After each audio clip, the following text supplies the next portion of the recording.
السلام علیکم ورحمۃ اللہ وبرکاتہ۔ الحمدللہ رب العالمین والصلاة والسلام علی سید المرسلین نبینا محمد وعلی آلہ وصحبہ اجمعین ومن تبعہم بإحسان الی یوم الدین، اما بعد، فعن ابی ہریرہ رضی اللہ عنہ عن النبی صلی اللہ علیہ وسلم قال: من نفس عن مؤمن کربۃ من کرب الدنیا نفس اللہ عنہ قربة من قرب يوم القيامة، ومن يسر على معسر يسر الله عليه في الدنيا والآخرة، ومن ستر مسلما ستره الله في الدنيا والآخرة، والله في عون العبد ما كان العبد في عون أخيه، ومن سلك طريقا يلتمس فيه علما سهل الله له به طريقا إلى الجنة، وما اجتمع قوم في بيت من بيوت الله يتلون كتاب الله ويتدارسونه بينهم إلا نزلت عليهم السكينة وغشيتهم الرحمة وحفتهم الملائكة وذكرهم الله في من عنده، ومن بطأ به عمله لم يسرع به نسبه، رواہ مسلم۔ حمد و صلوات کے بعد ہمارے ساتھ اربعین نویہ کی آج 36 نمبر کی حدیث ہے۔ اس حدیث کے راوی صحابی رسول ابو ہریرہ رضی اللہ تعالیٰ عنہ ہیں، جن کے بارے میں گزر چکا ہے کہ ان کا نام عبد الرحمن ابن صخر الدوسی ہے، اور یہ مکثرین صحابہ جنہوں نے اللہ کے نبی صلی اللہ علیہ وسلم سے زیادہ حدیثیں روایت کرنے کا شرف حاصل کیا ہے، ان میں نمبر 1 پر ہیں۔ میرے بھائیوں، یہ حدیث بڑی عظیم حدیث ہے، اور اس حدیث کے اندر جو گزشتہ درس کے اندر اسلامی بھائی چارے کے تعلق سے باتیں گزری تھی، اسلامی بھائی چارے کے کچھ تقاضے ہیں، کچھ مطالبات ہیں، ان تقاضوں کا تذکرہ اس حدیث کے اندر کیا گیا ہے کہ ایک مسلمان اپنے دوسرے مسلمان بھائی کے تعلق سے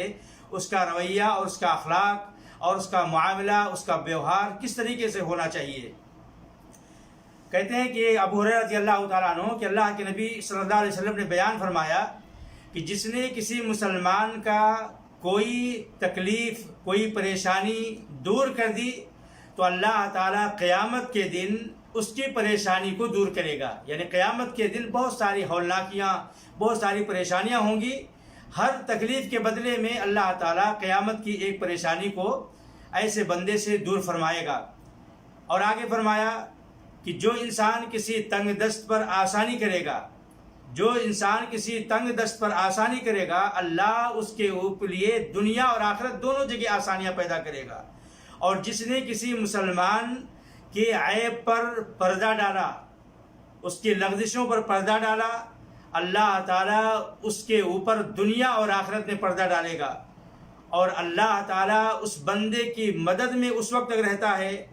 جب تک بندہ اپنے بھائی کی مدد کرتے رہتا ہے۔ آگے اللہ کے نبی نے فرمایا کہ جو انسان علم حاصل کرنے کے لیے نکلتا ہے تو اللہ تعالیٰ اس کے بدلے میں جنت کا راستہ ہموار اور آسان کر دیتا ہے۔ اور جب بھی کوئی قوم، جب بھی کوئی چند لوگ مسجد میں بیٹھ کر، اللہ کے گھر میں بیٹھ کر قرآن کی تعلیم لیتے ہیں، تعلیم دیتے ہیں، قرآن کی تلاوت کرتے ہیں، قرآن پڑھتے ہیں، تو ان پر اللہ رب العالمین کا خاص پروٹوکول ہوتا ہے، خاص احترام، اور اللہ تعالیٰ ان کی عزت کرتا ہے کہ نزلت علیہم السکینہ، ان کے اوپر سکون اور وقار نازل ہوتا ہے، رحمتیں ان کو ڈھانک لیتی ہیں،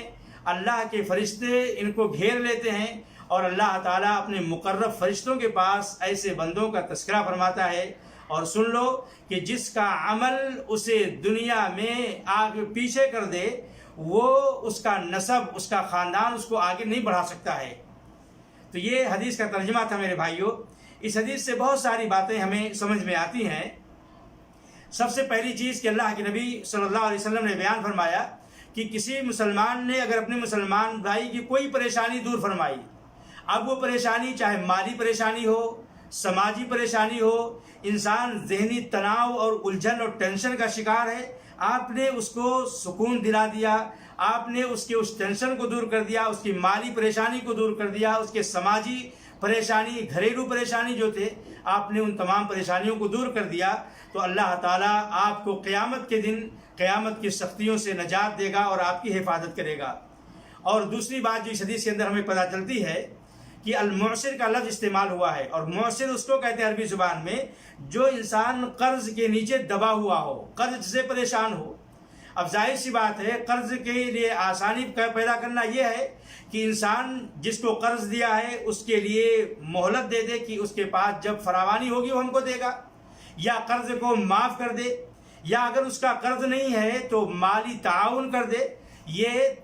تیسیر کے اندر داخل ہے۔ وَمَن يَسَّرَ عَلَى مُعْسِرٍ، کہ جس نے کسی تنگ دست کو، کسی قرض تلے دبے انسان کی مالی تعاون کیا تو اللہ تعالیٰ قیامت کے دن اسے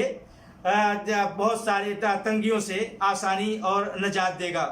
اسی طریقے سے اس حدیث کے اندر یہ بھی بتایا گیا کہ جو انسان کسی مسلمان بھائی کے عیب پر پردہ ڈالتا ہے، اب وہ عیب چاہے انسان کی پیدائشی نقص پر ہو یا اس کے اخلاقی اور اقوال و افعال سے متعلق ہو، کوئی بھی عیب ہو، کوئی بھی نقص ہو، اگر انسان اس سے پردہ ڈالتا ہے تو اللہ تعالیٰ اس کے اوپر پردہ ڈالے گا قیامت کے دن۔ البتہ اگر کوئی ایسا آدمی ہے جو کھلم کھلا گناہ کا کام کر رہا ہے تو ہمارا یہ مطلب نہیں ہے کہ چلو اب وہ مسلمان ہے تو اس کے گناہ پر پردہ ڈالے۔ اگر ایسا گناہ ہے جس سے سماج میں فساد برپا ہو سکتا ہے، جس سے سماج کے لوگ متاثر اور تکلیف محسوس کر سکتے ہیں، تو ایسے شخص کے عیب پر پردہ ڈالنا نہیں بلکہ اس کے عیب کو حاکم وقت یا جو ذمہ دار ہے وہاں تک پہنچانا چاہیے، تاکہ اس کو حوصلہ نہ ملے، اس کو ہمت افزائی اس کی نہ ہو، اور پھر اس کو شہ نہ ملے، جرات نہ ملے، اور جو اس قسم کے لوگ ہیں ان کو بھی ہمت ملے کہ چلو بھائی گناہ کرتے رہو، کوئی مسئلہ نہیں ہے، کوئی اس پر ٹوکنے والا نہیں ہے۔ لیکن اگر ایسا آدمی ہے جس کے اس عیب سے، نقص سے یا لغزش سے کوئی نقصان ہونے والا نہیں ہے تو اس پر پردہ ڈالنا چاہیے۔ البتہ جس کے نقصان یا عیب یا گناہ سے قوم کو نقصان ہے تو اس کے اوپر پردہ ڈالنا ضروری نہیں ہے۔ یا کوئی انسان سماج کے اندر بہت بگڑائل ہے، لوگوں کو پریشان کیے ہوئے ہے، اب کوئی آدمی اس کے تعلق سے مشورہ مانگ رہا ہے کہ بھائی مجھے اپنے بہن کا رشتہ کرنا ہے، بیٹی کا رشتہ کرنا ہے، یہ آدمی کیسا ہے؟ تو یہ نہیں کہ بھائی اسلام نے تو یہ تعلیم دیا کہ اس کے عیب پر پردہ ڈالنا چاہیے، وہ اپنے بیٹی کو لا کر جہنم میں ڈال دے۔ خیر خواہی کا تقاضا یہ ہے کہ اس تعلق سے بتایا جائے کہ یہ آدمی بے نمازی ہے، یہ آدمی شرابی ہے، یہ آدمی جواری ہے، یہ آدمی فتنہ پرور ہے۔ اس تعلق سے بتانا ہمارے اسلام کا تقاضا ہے اور خیر خواہی کا تقاضا ہے، جسے اسلام نے ہمارے تمام مسلمانوں پر واجب قرار دیا ہے۔ اس لیے اس کا ہمیں دھیان دینا چاہیے، اس کا خیال کرنا چاہیے۔ اسی طریقے سے میرے بھائیوں، اللہ کے نبی صلی اللہ علیہ وسلم نے اس حدیث کے اندر فرمایا کہ جو انسان اپنے بھائی کا تعاون کرتا ہے اللہ اس کا تعاون کرتا ہے۔ اب تعاون کئی قسم کا ہو سکتا ہے، آپ اس کا مالی تعاون کر سکتے ہیں، آپ اس کا سماجی تعاون کر سکتے ہیں، آپ اس کا بوجھ ہلکا کر سکتے ہیں، آپ کی ہر طرح سے کوئی بھی تعاون ہو، کوئی بھی ہیلپ ہو، اگر آپ اس کی مدد کر رہے ہیں تو بشارت سنی اللہ کے نبی صلی اللہ علیہ وسلم سے کہ اللہ تعالیٰ آپ کا تعاون کرے گا، اللہ تعالیٰ آپ کی مدد کرے گا جب تک آپ اپنے بھائی کی مدد کرتے رہیں گے۔ تو جس قسم کی بھی مدد ہو، اگر کوئی آدمی سفارش کا محتاج ہے کہ آپ کی سفارش سے اس کا کوئی بگڑا ہوا کام بن سکتا ہے، کوئی اٹکا ہوا کام بن سکتا ہے، تو آپ اس کی سفارش کر دیجئے، آپ اپنے منصب کا استعمال کر لیجئے۔ کسی بھی قسم کا تعاون ہو، ہمیں اپنے بھائی کے تعاون سے پیچھے نہیں ہٹنا چاہیے۔ اور اس حدیث کے اندر یہ بھی بتایا گیا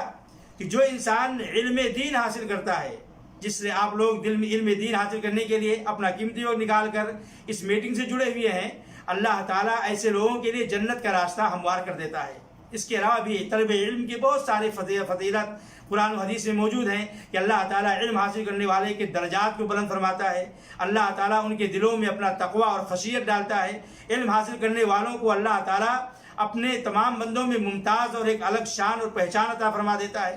اور اسی حدیث کے اندر یہ بھی بتایا گیا کہ جو انسان مسجد میں بیٹھ کر، ایک روایت میں ہے کہ کہیں بھی بیٹھ کر قرآن کی تلاوت اگر کرتا ہے تو اللہ تعالیٰ اسے یہ تمام فوائد اور برکات سے نوازتا ہے۔ اسی طریقے سے حدیث کے اندر یہ بھی بتایا گیا کہ انسان کا عمل اگر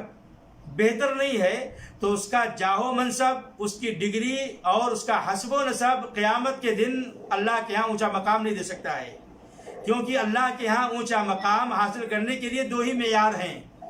اللہ کا تقویٰ دل کے اندر ہو اور آپ کے اعمال اچھے ہوں۔ اس لیے اللہ کے نبی فرماتے ہیں ان اللہ لا ينظر الى صورکم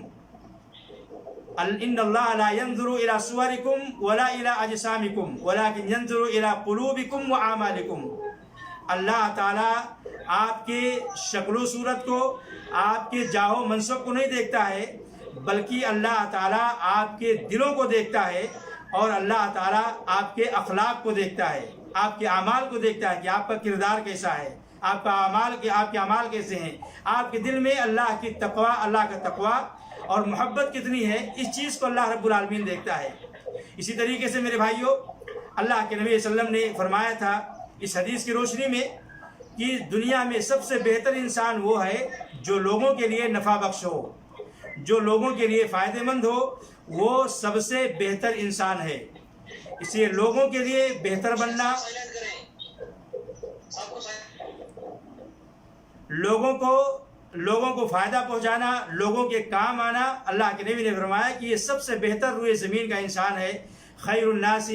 انفعهم للناس. اور اس حدیث سے ہمیں یہ بھی پتہ چلا کہ آپ کا جیسا اخلاق اور جیسا معاملہ ہوگا، اللہ تعالیٰ آپ کو اسی حساب سے قیامت کے دن بدلہ دے گا. یعنی آپ کا